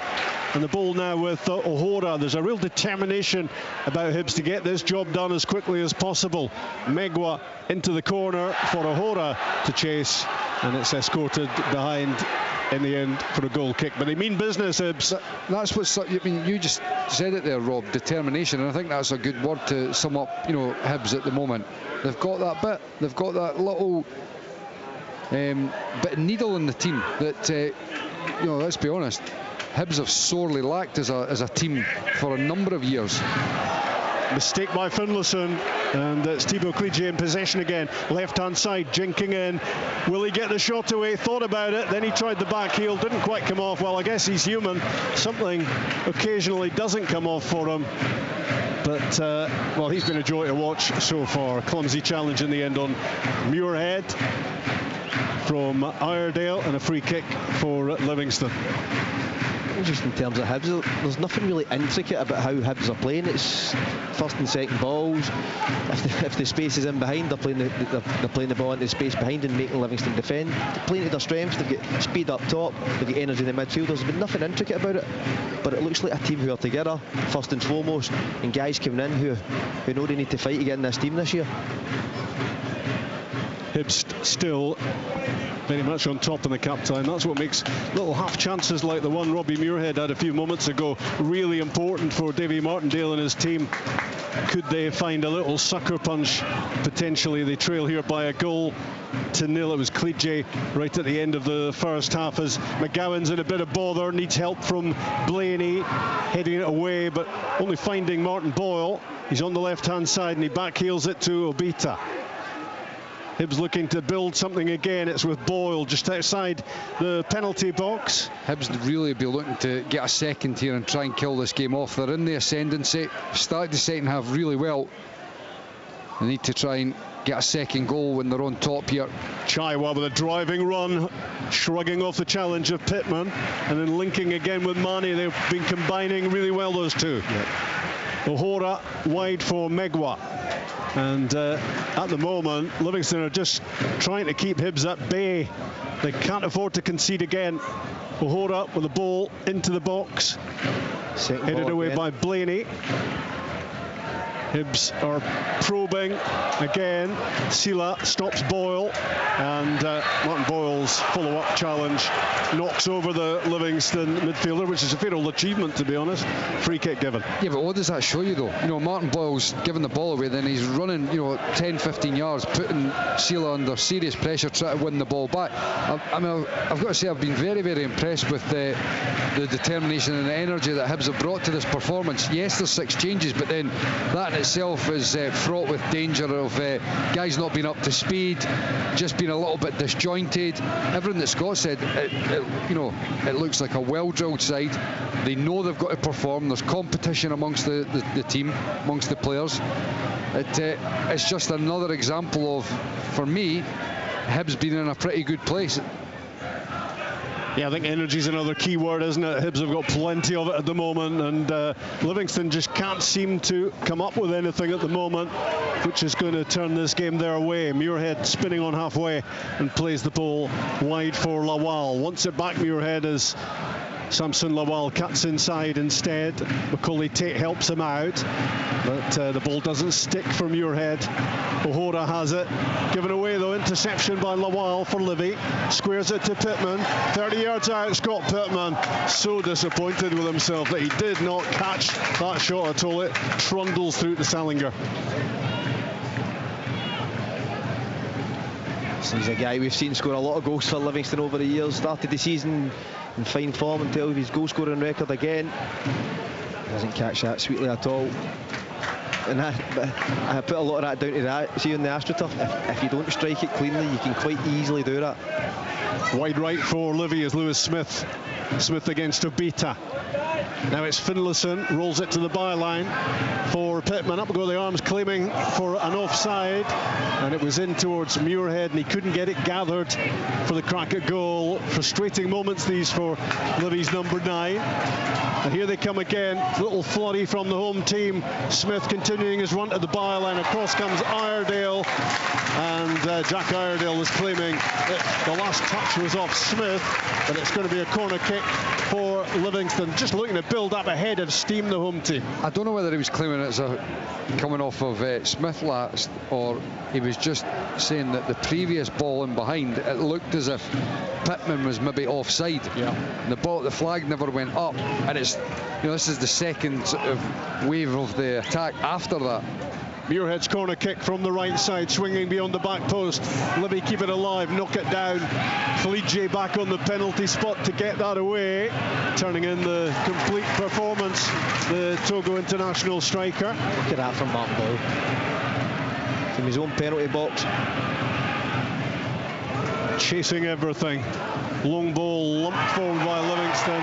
Iredale had a handful of Robbie Muirhead's shirt, and Muirhead glares across at the assistant on this side. But this is exactly the type of performance that you need. You've got guys at the back that are aggressive, competitive. You've got energy in the middle of the park, bit of guile up top. David Gray, and the only thing that will be concerning him is that he knows that at some point Livy are going to put them under serious pressure, and they're only one up. But everything else, I would suggest that he's going to be very, very happy with so far. Winter had it and then lost it for Livingston. It's well won back, and here goes Chaiwa now, flicking it forward to Martin Boyle, laid off to Mane. Megwa available wide right, and he gets the ball in front of the Hibs fans on that side. Back with Alassane and Mane again, and Hibs just slow it down for the moment. And in the back three with Hanley, who angles a ball wide left for Obita. The knockdown to find Josh Campbell. Keeping it well, Hibs, working it around the pitch. Iredale in again to the hugely experienced Hanley. Salinger well out of his area to join in. I think it's fair to say that, Hibs were the better side in the first half, but they're more dominant now in this second half. I think they're playing better than they did in the first half. They just need to start creating more opportunities to try to double that advantage that they've got at the moment. Long ball forward from O'Hora, in behind for Krije. Gets a touch, gets control, tries to get a shot away, and he was shut down in the end by McGowan, who gets it behind for the corner kick. really good play from Hibs, patient, and then when it does go forward and Ryan McGowan wins that first contact, it's a Hibs player again, I think it's Chaiwa again, onto the loose ball, to keep it for a bit, and then it's just simple, make Livingston defend, clip ball into the channel, and when you have that pace up front, I think sometimes playing in that full-back position, you don't need to hit the player, you just hit the space. Couple of changes coming from Livingston, but not before this corner kick is taken on the right side for Hibs. Martin Boyle to play this in, out swinging, cleared at the near post, but it's worked back out wide for Boyle to get this ball in again. It's a good delivery, and it was well defended by Livingston, who can ill afford to concede again. Chaiwa working a 1-2 down the left-hand side. Jinks in, chance of the shot at goal, blocked, and now Livy looked to counter. Great footwork from Lewis Smith. Rob, see that there though? How competitive you've got. They were swarming around trying to win the ball back, and eventually it's the third or fourth guy that gets on it. Obita in, it's a good cross ball. Nobody really in the central part of the penalty box. Pittman took his eye off it and lost it. Hibs are absolutely smothering and dominating Livy at the moment. They just need to get a second goal, and I thought Chaiwa had that chance there. Yeah. In goes O'Hora for a 50-50 with Lawal. He comes out on top. Samson Lawal up towards the halfway line, bundled over by Megwa. Livy fans furious that a free kick wasn't given. Megwa won that challenge, kept it in, and Hibs keep the ball. It's not always pretty, but it's the reactions of the players. Yeah, Livy are struggling to get any time on the ball here. The ball again chipped down the side for Cleege to come out of the central area and collect, and up eventually goes the offside flag against him. Now that double switch for Livingston. Robbie Muirhead's going to be coming off, and Jeremy Bokila is going to take his place. The veteran former Congo international, who's shown his goal touch already for Livingston. So they're making that change, and Stevie May is going to be joining the game as well. In fact, Zach Rudden who's coming on. Zach Rudden and Bokila up top for Livingston as they look to carry a bit more threat. I was thinking Stevie May looked a bit younger there. Yeah. It is Zach Rudden immediately on the ball, looking to link with Pittman. It's all broken down and fired forward. And again, the pace of Cleege gets him on the end of that long ball from Iredale. Ball slotted back inside for Chaiwa. The darting run of Martin Boyle tried the curling shot and was blocked.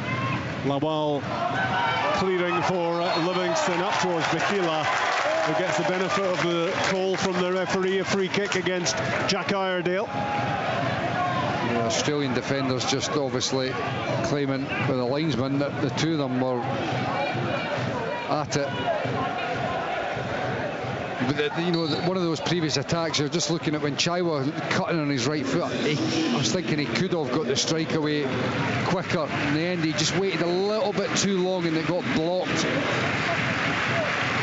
Here's Martin Boyle coming off, and you're just thinking it's a sensible substitution, but it's probably one that that David Gray would have been hoping that little period of domination gave them the second goal, and then he can really start to relax, taking off some of these guys looking towards Thursday night. Two no bad subs though, huh? I'm just about to say that, some real quality coming on the pitch for him. Yeah, Nicky Cadden is on for Obita, and Junior Hoylett replaces Martin Boyle as Livy continue to search for an equaliser. Forward it goes from Finlayson. The knockdown intercepted by Manny. O'Hora stays calm at the back, wearing the captain's armband now. Warren O'Hora. Cleege fires it down the middle, and this could be the big chance to seal this cup tie. It's Junior Hoylett, and he's prodded it wide of target. It's his first touches off the bench.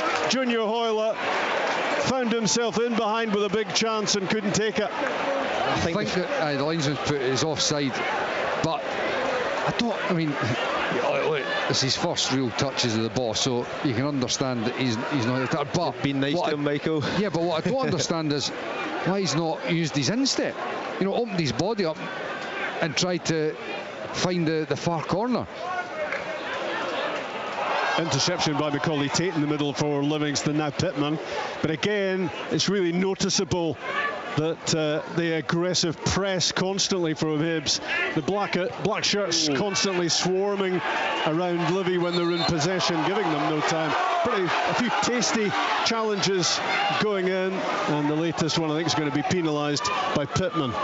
I just think the mentality that Hibs have shown here is the most impressive thing, and you know, if they're able to maintain this sort of level throughout the course of the season, then first of all, it'll stand them in very good stead, and second of all, with the quality that they've got, it really gives them an opportunity to make an impression, not just domestically but in Europe as well. Miguel Chaiwa is grounded at the moment after that clash of heads. Took a sore one. Looks as if he's going to be okay to continue. But let's get an update from Rugby Park. It was 1-1. Is it still 1-1, Cerdine? It is still 1-1, but young Ben Brannan was a whisker away from yet another world. He's almost bent another one into the top corner. I thought he's extremely unlucky not to get a corner kick, because I was pretty sure it was a really good save from Kusherenko in the Dundee United goal. That's been the only moment of quality this second half, which has been pretty scrappy in comparison to the first. However, Brannan's brought it to life. Killie have a corner. It's 1-1. We've played 61.5 minutes. Level there. Hibs a goal up here. Livingston hanging on in there at the moment, and hoping they can stay in touch and get this game levelled up as well. Miguel Chaiwa is on the touchline, ready, just about ready to rejoin the game. Salinger, the goalkeeper for Hibs, flights it downfield, headed away by Finlayson. Mane is there, heads it forward towards Clige, who was a tad late with his challenge on Blaney. Free kick, Livy. Back it goes from Ryan McGowan to Prior. And now right back, Finlayson hits it long. Rudden can't get on the end of it, headed away by Hanley. And out for a throw-in close to the Livy dugout. Down the line it goes, hooked away by Iredale. Then goes Finlayson, misjudged it initially, but he now has the ball on the deck and he's looking to hold off Campbell, who's all over him. And free kick's going to be given, and there's another yellow card flashed in the face of Campbell this time. Honestly, you're not having Ross Hardy, are you? Well, it's not so much that I'm not having him. There's a couple of yellow cards he's handed out that are just utterly bizarre. I mean, Josh Campbell's just stretching to make a challenge. I think he stands on Mo Salah's big toe. You know, that happens. It doesn't mean it's a yellow card. It's not a bookable offence, no. Well, not necessarily, no. It's a free kick for Livingston, 5 yards inside the Hibs half. Hibs lead still by that Thibaut Cliche goal to 0. And it comes from the free kick from McGowan. Towering header away by O'Hora. Not a good ball. Chased back by Macaulay Tate. Back it goes to Prior. And he curls it left-footed right down the throat of Megwa, who heads it away for Hibs. Tate again to Lawal. Can they create something? Livingston, precious litter for Rafael Salinger to do so far. The goalkeeper, the Austrian. Lewis Smith comes in off the right side and clips one towards the corner flag for Rudden to chase, but it's a clumsy one from the Livy sub. He's all over Hanley, and it's going to be a free kick for Hibs. Yeah, I think clumsy is a fair description there, Rob. You know, Grant Hanley, experienced, he knows exactly where the danger is, reads it perfectly, steps across, and he'll be absolutely delighted that Zach Rudden's come clattering into the back of him. Hibs are going to make another change. Eli Yuan.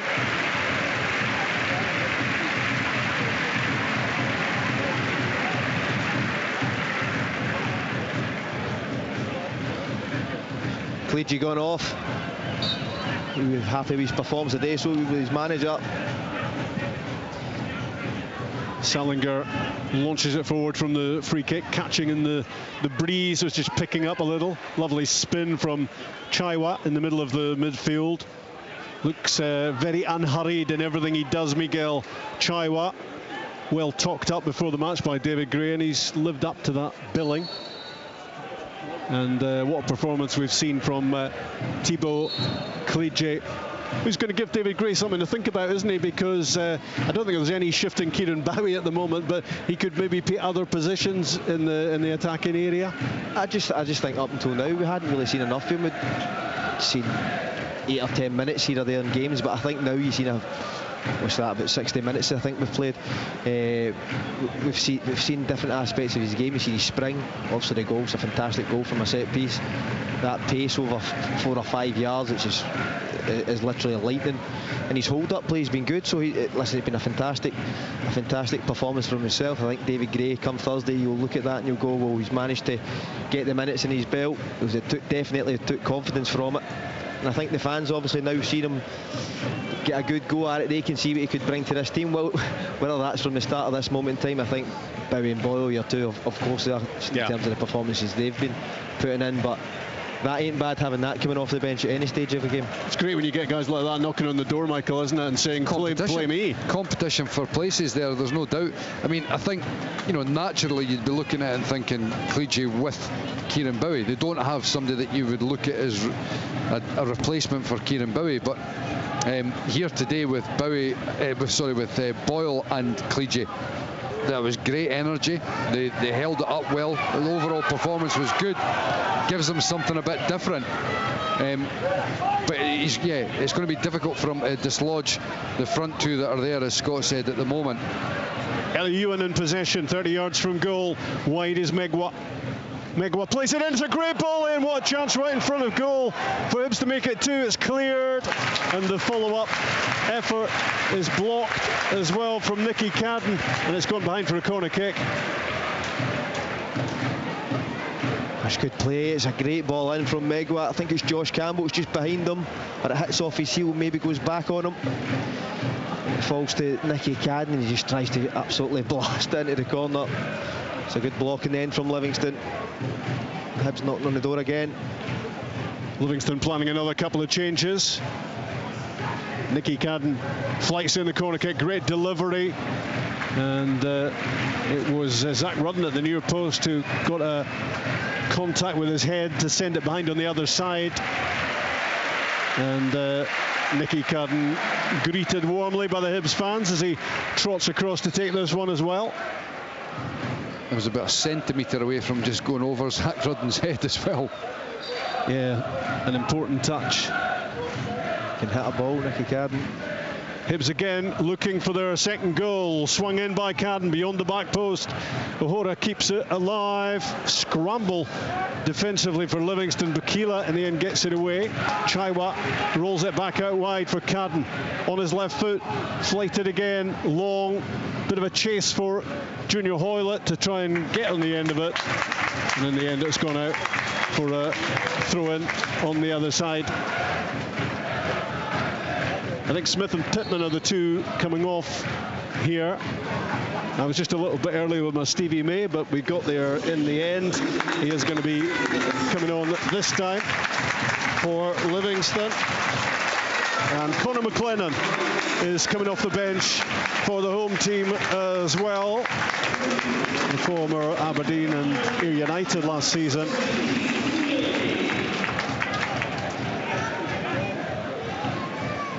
Another goal at Kilmarnock, Kerdine. It's the home fans who are celebrating a really tidy finish from the captain, Brad Lyons.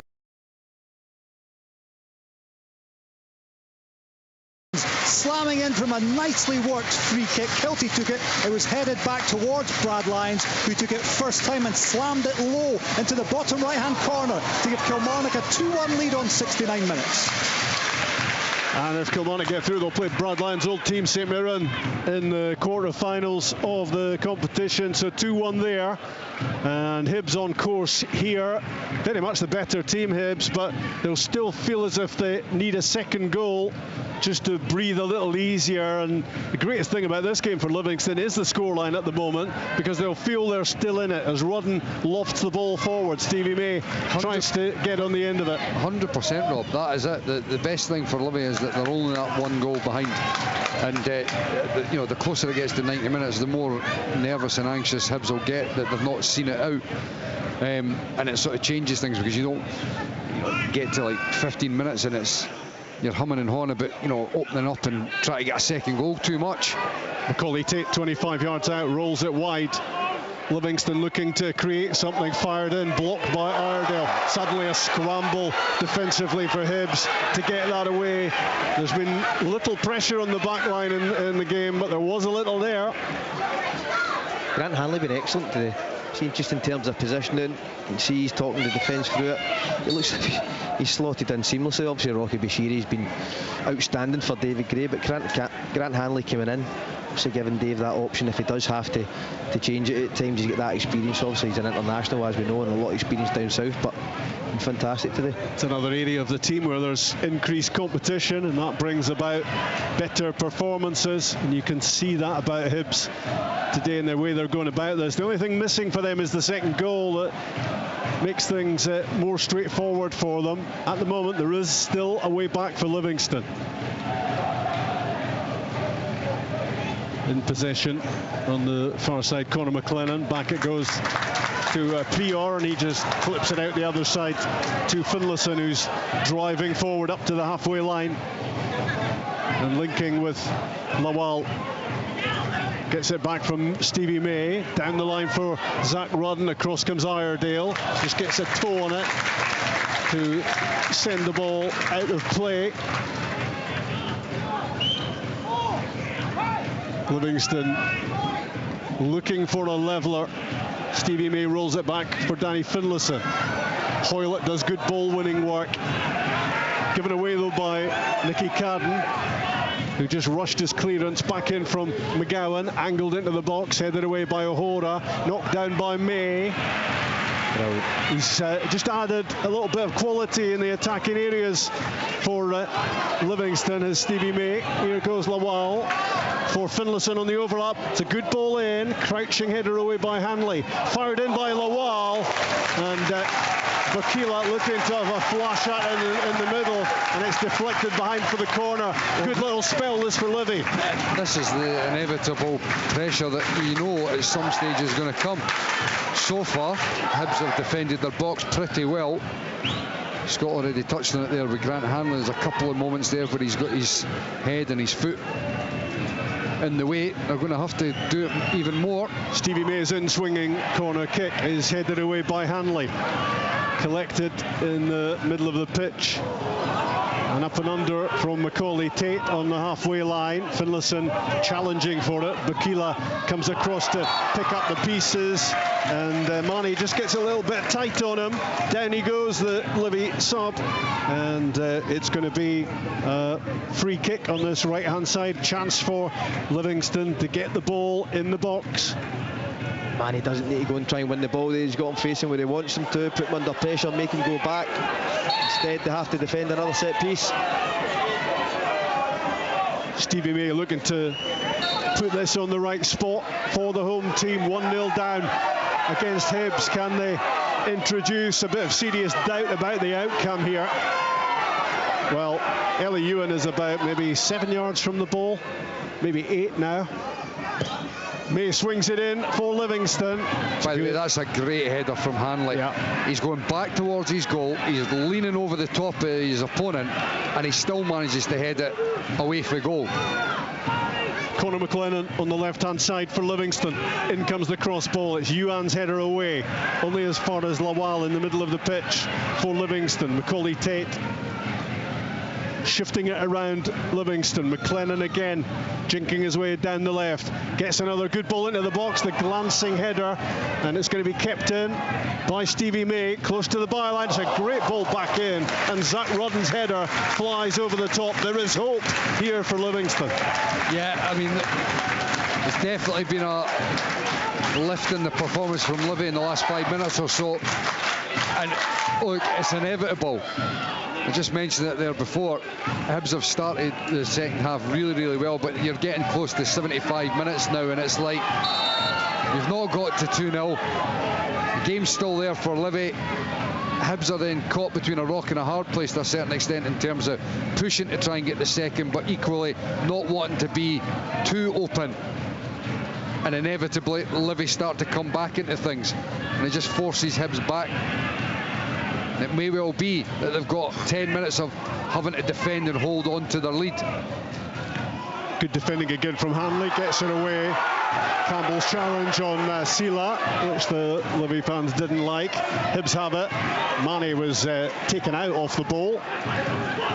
Hibs have possession. Back it goes from Iredale to Salinger. His clearance goes straight at Tate. Macaulay Tate for Conor McLennan, coming in off the left side. Down goes McLennan. Free kick given. Right in front of goal, about 35 yards out. Well, there's just a little bit of nervousness about Hibs' desperation in that defending there. Megwa, he never had any chance of winning that ball, and I think he had an opportunity just to try and get himself back round goal side and affect it without lunging in and giving away a dangerous free kick. Stevie May is eyeing this one up. Substitutions at this moment in time definitely help Livingston. Just carrying a lot more goal threat. The Hibs fans just feeling a bit more agitated than they were. They were pretty comfortable even at 1-0 because of the way the game was going, but there has been a shift with those changes for the home team. It's Stevie May who steps up. His free kick though is into a ruck of players, blocked, and now Lawal looks to swing it back in for the home team. It's knocked down to the edge of the area. McGowan had a swing at it with his left boot, shot blocked. Back in from Finlayson, headed away by Hanley, and the home supporters are getting the lift, and you can hear what that's all about. Round about us at the moment. Finlayson with a throw, back to him from Lawal on his left foot. Danny Finlayson swings in the cross ball. McLennan tries to get there. Megwa heads it away, and now Junior Hoylett can get Hibs up the pitch, swinging the ball back from right into the middle. Oh, he shot his knee. Josh Campbell goes down, and let's hope that's not as serious as it first looked there. Now hopefully he gets up and he's all right, but it looked like he jarred his knee. It did.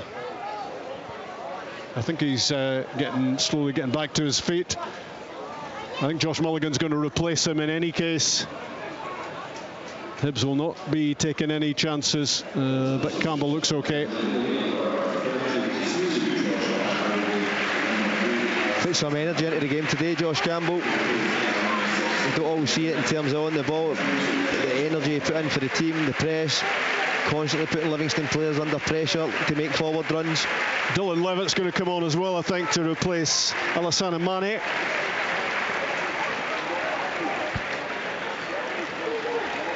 And I think Hibs fans can see the depth of their squad certainly improving, Michael, with just some of the guys who are going off and thinking back to what they've put into the game. Well, I'll tell you, it's quite an appropriate time to just think about what they were like 18 months, 2 years ago. The free kick swung in by Nicky Cadden, scrambling to get it away. Livingston hooked up towards Bokila. First there was Megwa, and I think he was caught by the momentum of the Livy substitute, and he's yellow carded for that late challenge. If you look at the substitutions that, you know, and obviously I know that it's been 6 changes, but you look at the substitutions that Hibs have been able to put on in a game away to Livingston where they're 1-0 up, so it tells you that the starting 11 have done pretty well, and they've brought in some quality players, and that just speaks volumes of the work that they've done in the last 18 months, 2 years to improve the team. Free kick played forward by Dylan Levitt, but didn't come off. It was beyond Ellie Ewan and through to Prior in goals for Livy. Livy a goal down and throwing everything they have at trying to take this tie further. Hibs looking for the sort of performance now to get the job done. They have the only goal of the game. Is it going to stay that way? The ball played up to Stevie May. Not the best touch that time, but he's helped out by Sila, who wins it. Zach Rodden with a cross from the right side. Again, it's that man Hanley, well positioned to get it away. Really strong play from Sila to win the ball. And now it's Rodden at the edge of the area. Didn't look convincing at all as he set himself up for the shot at goal. And it was a pretty tame effort, which didn't test Salinger. Hibs heading up the pitch again. Yuan in possession. And now Chaiwa from 25 yards. Well, he needed a bit more power behind it. It was nicely directed in towards the base of the post, but it just didn't carry enough fizz to trouble Prior. Meantime, Hibs have a free kick, and the Livy fans are not happy. Yellow for Lawal.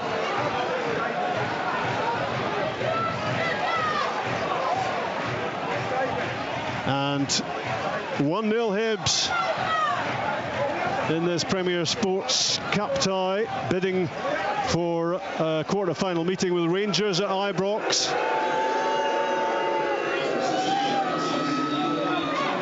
Let's head to Rugby Park for a moment, Kerdine. Still Kilmarnock 2, Dundee United 1. Right now Dundee United doing some frantic defending as Kilmarnock are trying to get that third goal, which would give them some insurance in this cup tie. Moments ago, a huge round of applause for young Ben Brannan, who's come off with 10 minutes to go. He had a wonderful assist for the first goal. He nearly bent in yet another worldie from just outside the box. What a prospect the young wing-back is. Kilmarnock 2, Dundee United 1. We've got just over 8 minutes left. 2-1 Kilmarnock lead, 1-0 here. Hibs are in front. Teti Yengi has just come off the bench for Livingston, giving them a bit more presence in the attacking positions, and it's he who launches the ball down the middle, looking for Jeremy Bokila. Hibs deal with that, and Chaiwa manages to keep his balance and get the ball away to Nicky Cadden. And now it's Junior Hoylett coming in off the left-hand side and just calming things down a little for Hibs and keeping the ball and frustrating Livingston. A second goal would be a bonus for Hibs, but they just need to keep that clean sheet, and they're in the cup quarter-finals. Good work from Megwa. Again, really good play from them. Looked like there might have been a free kick, and advantage is played, and it's Ellie Ewan on the right-hand side who fires it across goal, and Lawal will get there first, surely, for Livingston, but he doesn't deal with it. Hoylett wins it, and now it's Miguel Chaiwa with the ball in towards the back post, and Mo Sila gets a glancing header away and out on the far side for a throw-in, taken by Yuan to Megwa. Down goes Megwa for a free kick for Hibs, right in front of their supporters, who are willing that final whistle to get a little bit closer. Can they get the second goal that would kill off Livy? At the moment, the home team still think they're in with a chance. This free kick, a couple of yards in from the touchline, right-hand side. A goal now, and it's curtains for Livingston. It's Nicky Cadden who swings it in, headed away by Silla. Long range shot, it goal! Oh, what a strike that is!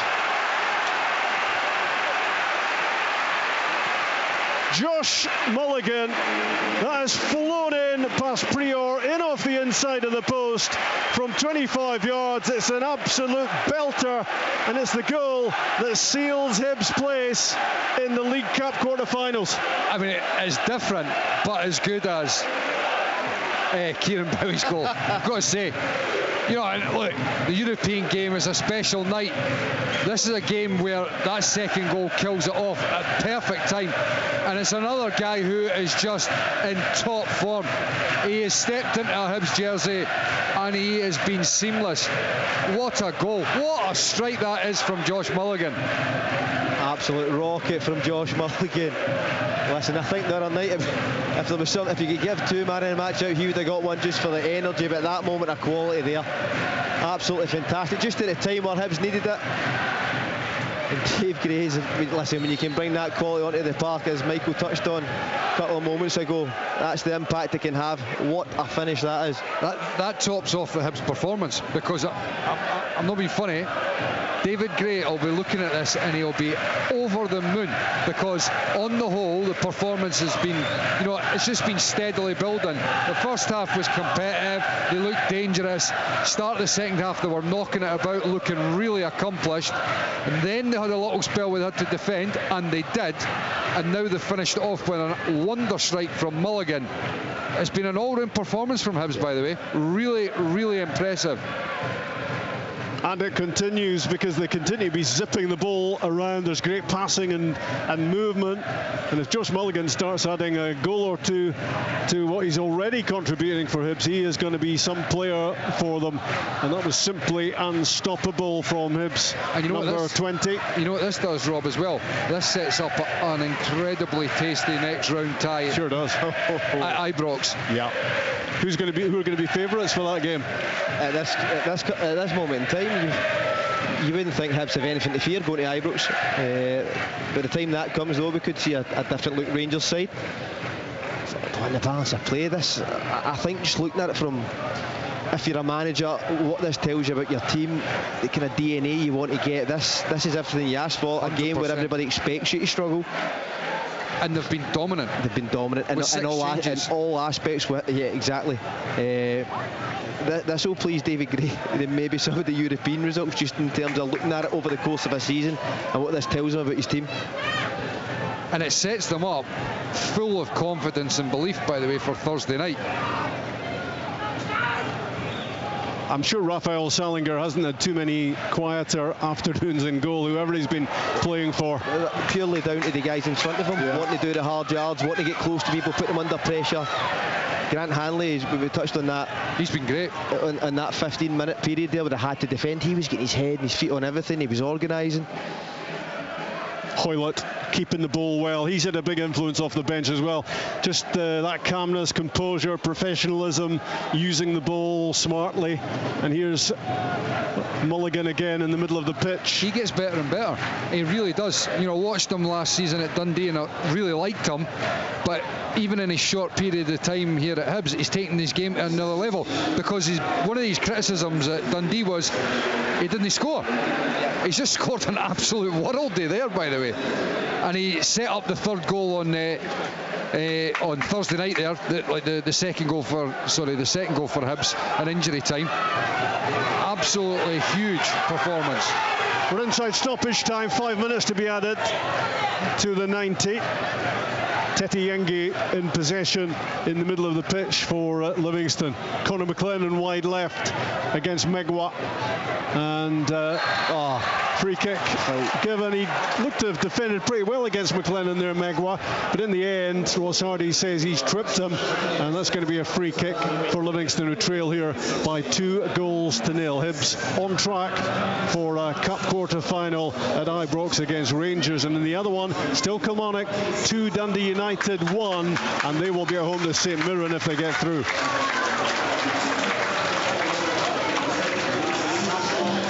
Can Livingston get themselves a goal back here late on in West Lothian? Stevie May swings it in. Well, there are a couple of headers at the near post. Zach Rudden got his head to it, and it's flashed off target from Livingston's number 7. And Hibs will feel they are now cruising into the quarterfinals, courtesy of that rocket shot from Mulligan on the back of Thibaut Cligé's first half finish, the glancing header right at the end of the first half. And David Gray will be putting about this performance. It's Eli Yuan twisting his way to the byline. And Shane Blaney clearing, and the ball goes out of play before Rudden can get there. And you can just see in the body language of the Livingston players that in their heart of hearts they know this game has gone. But they can't really complain, because in terms of performance, Hibs way ahead. Down the line from Iredale, Hibs get it, Livy get it clear, picked up by Chaiwa in the middle of the pitch. Now it's Hora who plays it down the left side, kept in brilliantly by Junior Hoylett, and support arriving from Nicky Cadden. Just content to keep the ball out there in the shaded area at the moment. Miguel Chaiwa and Jack Iredale all the way back to Salinger, who's looked pretty good with the ball at his feet. That's about all he's had to do in the game. Hasn't had too much to do with his gloves. The ball won by Finlayson, and now Sila driving out of midfield and putting the ball in front of Zach Rudden, and it goes behind off Grant Hanley for the corner. Inside stoppage time at Almonvale. Livingston 0, Hibs 2, Kilmarnock 2, Dundee United 1. Stevie May to take the corner kick for the home team. Out swinging from Livy's number 17. Yuan gets it away, and there's a break on here for the team in all black. And it's Levitt on the right-hand side who fires it into the middle, gets away from Yuan, but he'll collect it, left side of the box, rolls it back for Mulligan. And in the end, the left foot shot from Nicky Cadden flies over the top. But it would all be icing on the cake, because the job is done. I've got to be honest, I mean, this is as good a performance as David Gray could have wished for. And you're now seeing the game out as comfortable as he would have dreamt of here at Almonvale against Livy. And a game in which his goalkeeper has had no serious saves, practically no saves of any sort. No.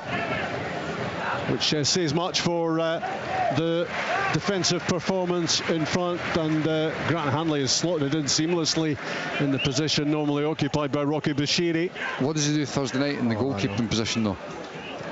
That's his biggest call, I would suggest. The rest of them, I think, are fairly obvious, but goalkeeper decision to make.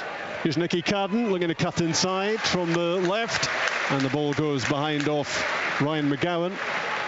And Hibs will have a late corner kick, but the Hibs fans are already in party mode. The reason I bring that up is because full time at Almonvale, and Hibs are through to play Rangers at Ibrox, having won this one by 2-0. Cracker from Mulligan, sealing things after Thibaut Clige had scored first half. Emphatic, conclusive, comprehensive. Hibs are through. What about Kilmarnock and Dundee United? Cardine.